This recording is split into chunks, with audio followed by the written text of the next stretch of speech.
Today on Inquirer,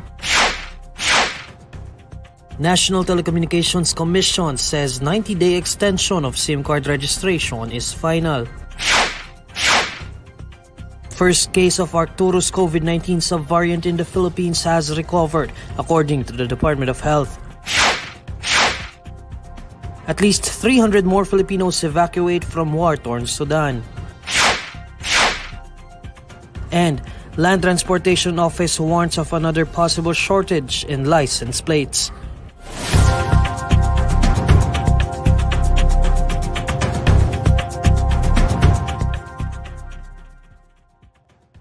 Good evening. The National Telecommunications Commission says that the 90-day extension of the SIM card registration is final and no further extensions will be made. To tell us more, here's Sofia Abrogar reporting live. Sofia?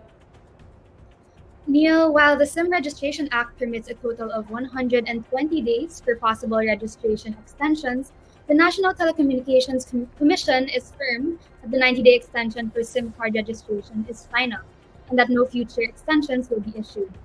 NTC Deputy Commissioner John Paulo Salvahan previously explained that the 90-day extension was implemented to allow all SIM users to address digital literacy and government ID-related concerns with registration. Salvahan reminds the public that unregistered SIM cards will be automatically deactivated once the deadline expires on July 26, exactly 91 days after the original April 26 deadline. Unregistered SIM owners will immediately lose access to call and text services and e-wallets, among other features. The Department of Information and Communications Technology previously warned that unregistered SIM card users may gradually lose access to telecommunications services over the 3-month extension. However, the legal and technical feasibility of this gradual deactivation is still under review by the NTC, according to its Deputy Commissioner.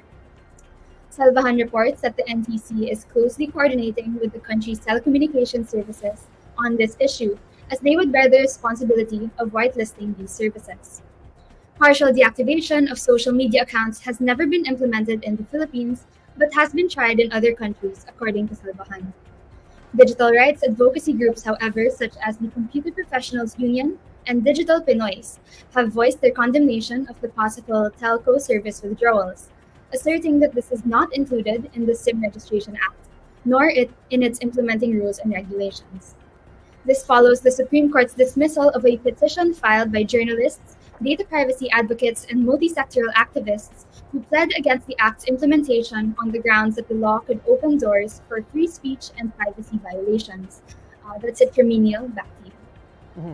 Sophia, I understand that this is still under review and you actually mentioned this in your report, but I'm curious about the gradual deactivation of the SIM cards during the 90-day extension. How will this work? And do telecommunication companies have the capability to do this? So yes, Neil, this is still under review, but the working explanation of NTC Deputy Commissioner Salvahan is that it is not government bodies themselves that will withdraw social media access from unregistered users, but it is actually the private telecommunication companies themselves, such as Globe, Smart, and Dito Telecommunications, that will deactivate these services. And Salvahan earlier clarified as well that it is not the accounts themselves that will be deactivated, as for example with Facebook, some accounts are linked to an email and not to a phone number. But it is the apps themselves, like Facebook, Twitter, etc., TikTok. The apps on the phones themselves will, on the phones bearing unregistered SIM cards, those will be deactivated. So this is what is being reviewed by the telco giants and by NTC. So if I understood it correctly, it is the responsibility of the telecommunication companies to gradually deactivate the services offered for the SIM card subscribers, right? Yes, that's correct. It might be interesting to hear what the telecommunication companies have to say about this, or whether or not they actually have the capability to do this. That's Sofia Abrogara reporting live. An aerial intruder was detected during the Balikatan 2023 military exercises in Zambales. John Eric Mendoza reports. During the bilateral war games between the United States and the Philippines, an aerial intruder entered the territory of San Antonio town. That is according to Balikatan 2023 spokesperson Colonel Michael Lohico. Lohico said the interloper detected by the radar delayed the operation while the two countries practiced the sinking of a mock target 235 kilometers away from Scarborough Shoal. When asked if the interloper could come from China, Lohico said that they have yet to verify the intruder's origin. The official also said they immediately stopped the drills upon the detection of the aerial intruder. Safety is always a primary consideration when we conduct the exercise. Any interloper or any intrusion into the exercise that will endanger the lives of people, whether it's intentional or accidental, is our primary consideration. As the highlight of this year's Balikatan, some 1,400 Marines, soldiers, sailors, airmen, and Coast Guardsmen from both countries took part in the drills, which involved detecting, identifying, targeting, and engaging the target ship using several ground and air-based weapon systems. President Bongbong Marcos was in attendance earlier to witness the joint live-fire exercise. This year's Balikatan is the biggest ever so far, joined by 17,600 troops from the two countries. The military exercise began on April 21 and will last until April 28. This is John Eric Mendoza reporting for INQUIRER.net. The Land Transportation Office warns of another possible shortage in license plates by June and July if the Department of Transportation fails to procure the necessary plates. In a television interview, LTO Chief J.R. Tugades says license plates for motorcycles may run out by June, while those for motor vehicles will be depleted by July. When asked if this would result in another shortage of license plates, Tugades says that it might happen if procurement does not go in accordance with the planning. To address the looming shortage, Tugades says that the LTO is now working on contingencies, including the authorization of temporary plates provided by the owner themselves. The LTO chief acknowledges, however, that several issues could arise with this approach, such as the chance that temporary plates would result in more crimes or even just the laborious procedure of counter-checking the temporary plates. Tugades says that the LTO had already projected the said driver's license shortage as early as November 15, 2022, prompting the agency to form a procurement committee. Currently, the LTO is still addressing a past shortage in license plates, vowing to complete 90% of it by the end of 2023. Senator Cynthia Villar is considering filing a court case after a video of her went viral last week. Beatriz Pinlac has the report. In a video posted on Facebook last Wednesday, Senator Cynthia Villar was captured berating a group of security guards as she told them to take down the metal barriers that they had put up along a road in BF Resort Village, Las Piñas City. The clip, which had been viewed at least 7 million times, sparked mixed reactions from netizens who either praised or condemned Villar's behavior. A week after the video made waves on social media, Villar says she's considering raising the issue to court as she sees ill intentions behind the posting of the clip. The senator decried the move to block off the road, which leads to a composting facility that she had built in the area years ago. I don't want people to remember me as a senator who just keep quiet.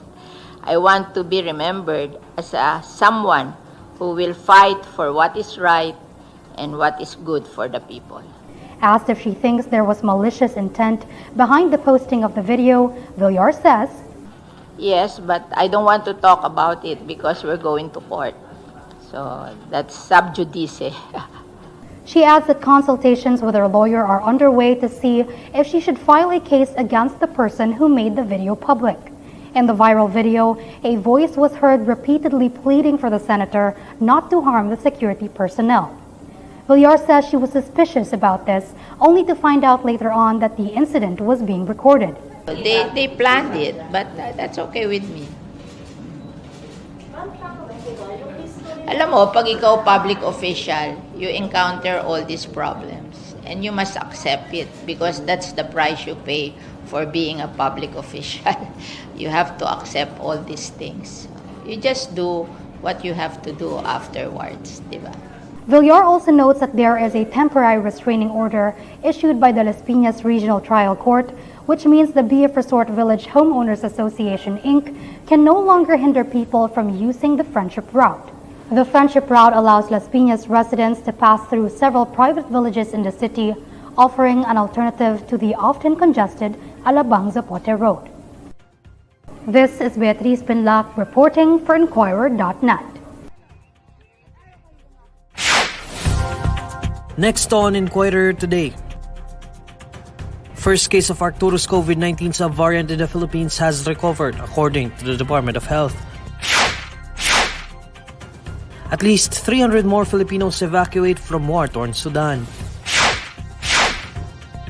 And Maynilad announces daily water service interruptions in Parañaque, Pasay, and Cavite until May 16. This is Inquirer Today. We'll be back shortly.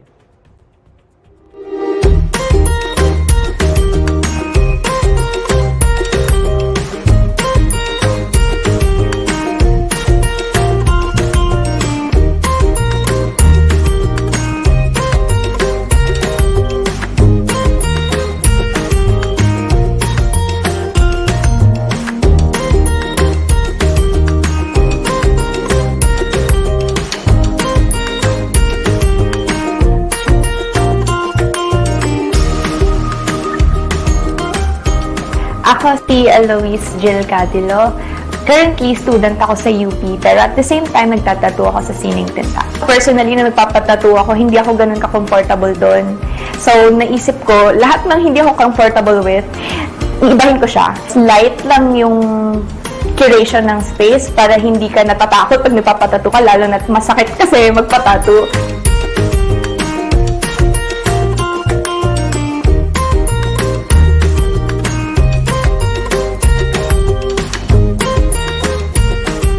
Nag-start ako mag-tattoo, hindi dahil gusto ko mag-tattoo. Dahil gusto kong kumuha ng tattoo. Pero at the same time, hindi ko afford yung artist na gusto ko. So parang inisip ko, bakit hindi na lang ako magpaturo sa previous tattoo artist ko. Tapos i-design ko yung tattoo ko and then ako gagawa sa sarili ko. Tapos from there, yung una kong natatuan ay yung sarili ko din. So mas naramdaman ko yung difference sa practice skin and sa skin nung ginagawa ko na sa sarili ko. Nagtatattoo lang ako sa apartment namin sa Kamuning.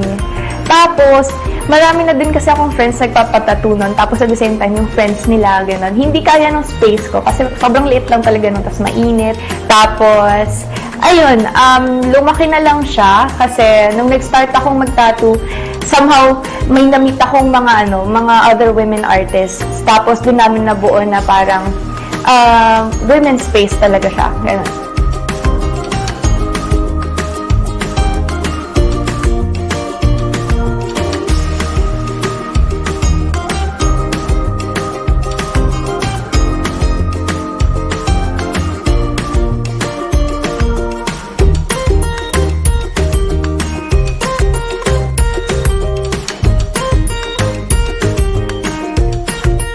Sining tinta, kapag English, ink art, gano'n. Yung pinaka-tagline kasi is malaya at mapagpalayang sining. Tapos, at the same time, yung artists ay puro women. Kasi marami sa clients ko previously, nagkukwento na they don't feel safe kapag puro male yung artists nila, gano'n. May ganong stories.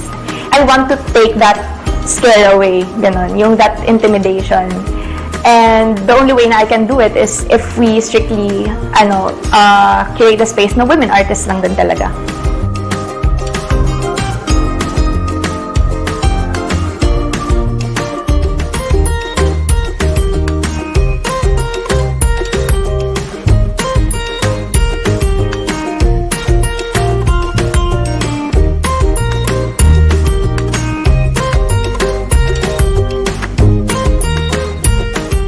Future, we want to be able to expand this industry na mas maging accepting siya sa women artists na gusto pumasok sa pagtatattoo. Tapos, at the same time, sa mga clients namin, we want to break stereotypes. Makakapasok ka sa mga work institutions na may tattoo ka, ganon. Tapos, hindi ka madidiscriminate for it or walang notion of yung usual na iniisip nila na madumi yung balat mo. Mas accepting yung society sa people with tattoos and people who engaged in tattoos and piercings.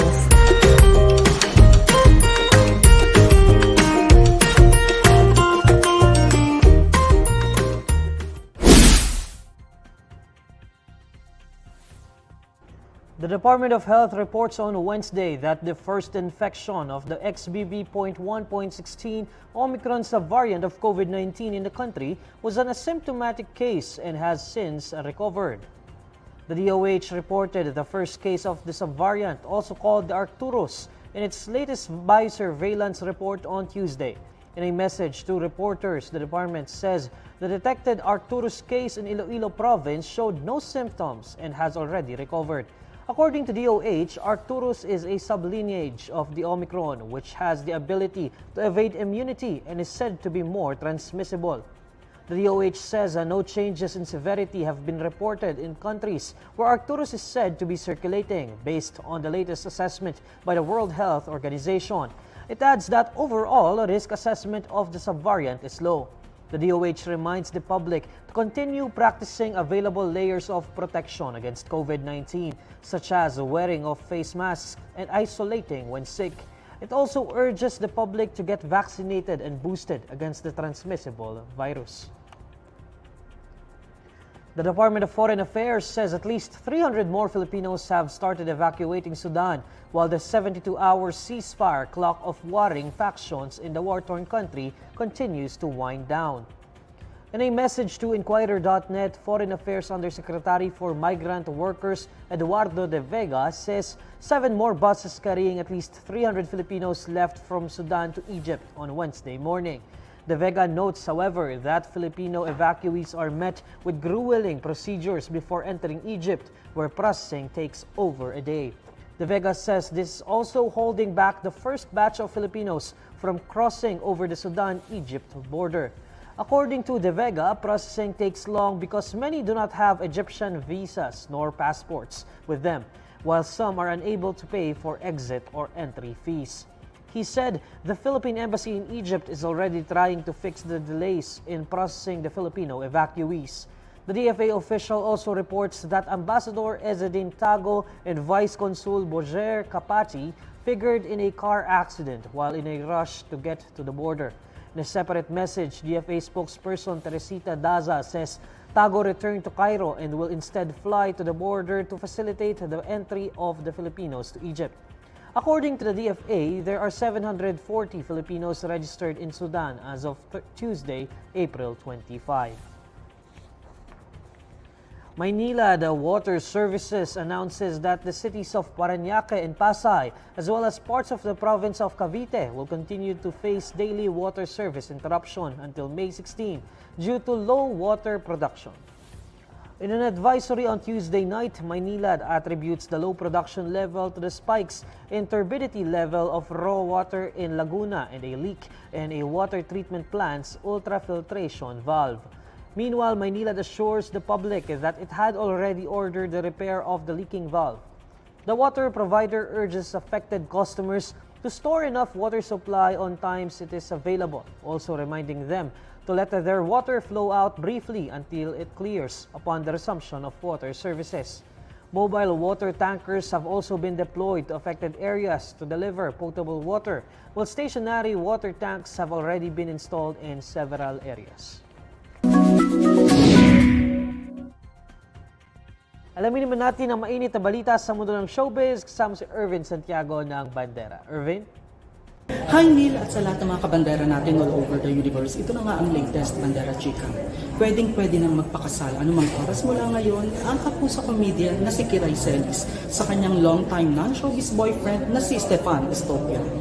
Ayon kay Kiray, marami nga ang nagpapayo sa kanya na lumagay na sa tahimik at bumuo na ng sariling pamilya dahil mukhang pang forever na ang pagmamahalan nila ni Stefan. Naniniwala ang komedyana na natagpuan na niya ang lalaking makakasama niya ng panghabang buhay pero feeling niya hindi pa ito ang tamang panahon para magpakasal at magkaroon ng mga anak. At knows nyo ba na sa ilang taong relasyon ng magjowa ay never pa raw silang nag-away ng bonggang-bongga? Magkaiba man daw ang ugali nila, nagkakasundo naman sila sa halos lahat ng bagay. Kaya wala na raw siyang hahanapin pa. Ako, pag napagawa na to, yung ngayong taon nga daw, kung pwede na kayo magpakasal, mga ganun. May mga ganong moment na. Meron na po talaga yung family ko sa family, sobrang close talaga. Kaya wala talaga kaming problema sa buhay.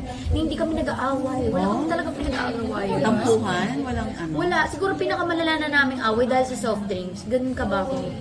Bakit? Anong nangyari sa Siguro ganun talaga kapag right person.